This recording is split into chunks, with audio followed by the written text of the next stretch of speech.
Hi. So I thought this would be an interesting thing to do today. Um, it's a little bit disorienting for me because I can't look at the video like I normally do, because I have to look directly at the camera.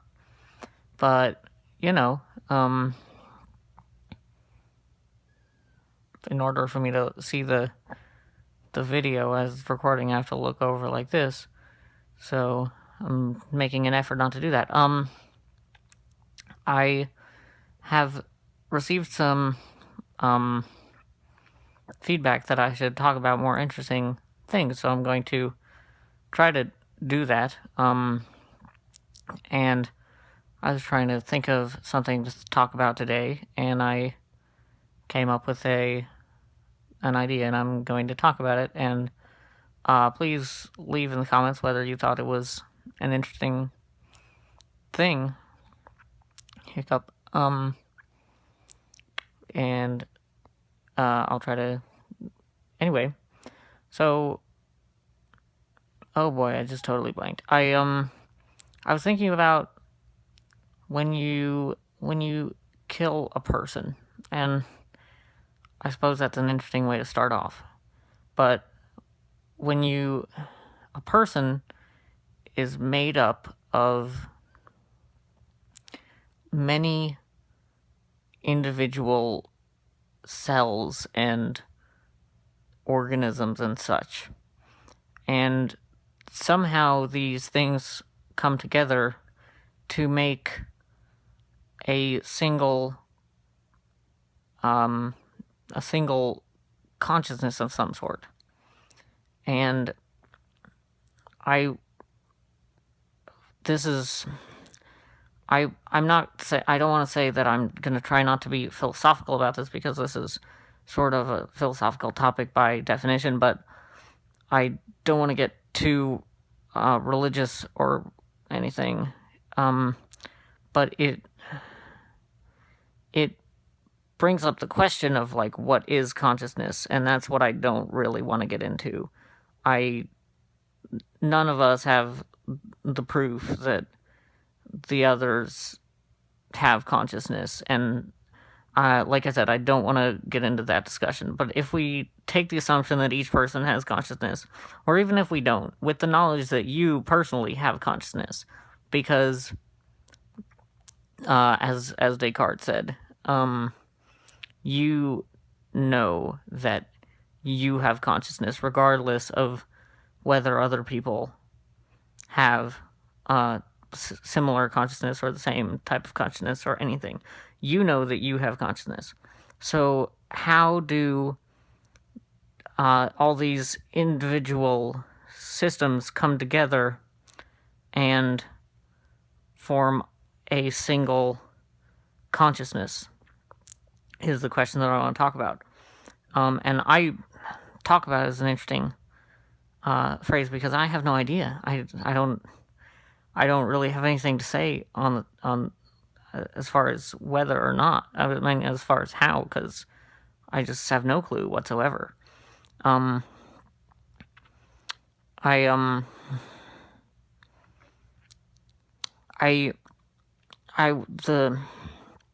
But it's it. Oof. So I'll go back to how I started, which is to say that when you kill someone, or when someone dies, what does that mean? Because each of the, like, a lot of the individual organisms remain alive, and certainly when you murder someone, you're not even touching, generally, the vast majority of the individual organisms, but you have to somehow, I guess there are certain of these these organisms, which are essential for the overall consciousness, and you have to take out one of those, and the whole overall system shuts down.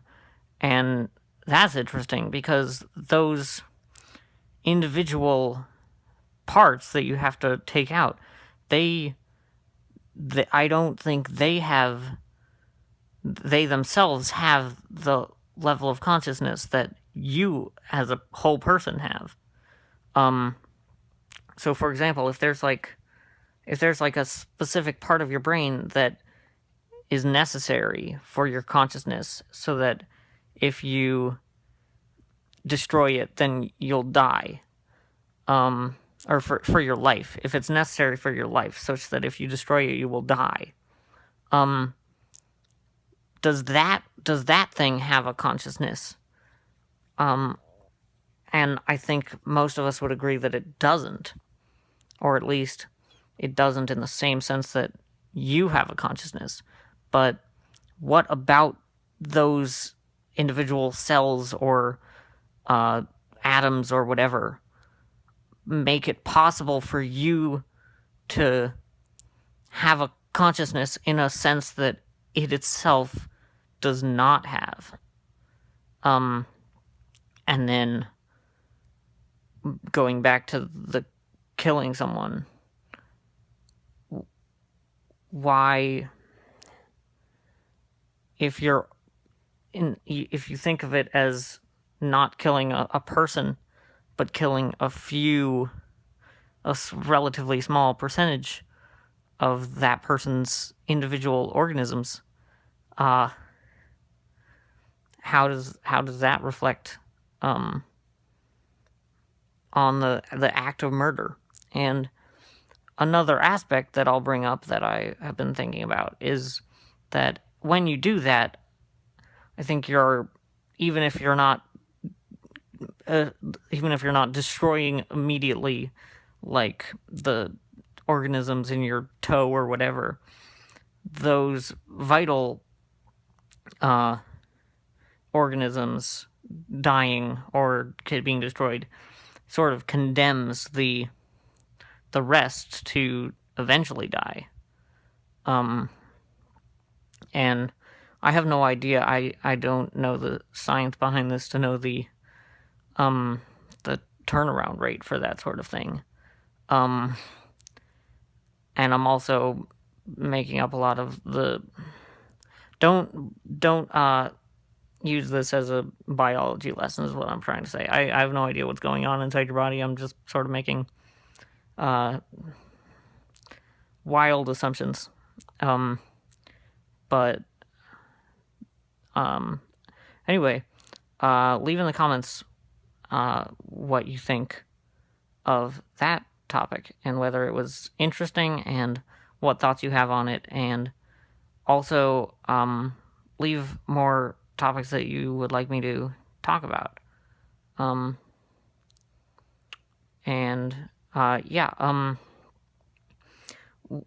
more thing is that I was wondering if it would be okay to start another weekly routine. To be honest, it is a little bit difficult to come up with new things to talk about every day, but don't tell anyone.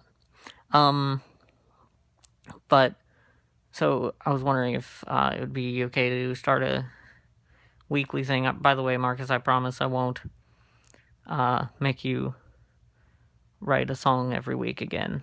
I realize that may have been a little bit of a tall order. But, anyway, that's what I've got, and happy Tuesday.